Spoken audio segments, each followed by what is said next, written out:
Un año más, Fitur abre sus puertas y lo hace con optimismo, ya que la cita turística global apuesta por el turismo como motor de la economía en el actual momento de parón.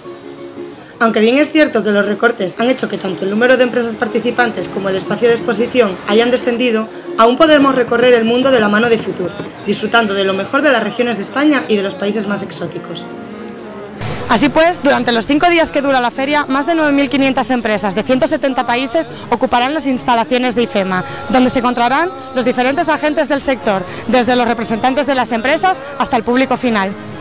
Y es que hablar de Fitur es hablar del encuentro de los profesionales del turismo para definir las líneas del mismo, creciendo e innovando para atender las cambiantes demandas del mercado, gracias a lo cual esta feria se ha convertido en la segunda feria internacional más importante del mundo.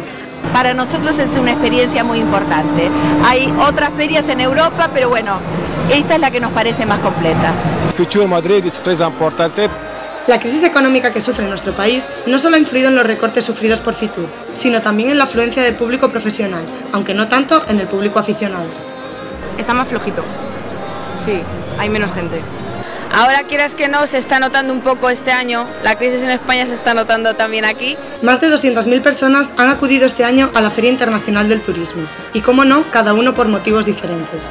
Ocio, viajes, trabajo, cualquier excusa es buena para pasar por IFEMA a lo largo de estos días.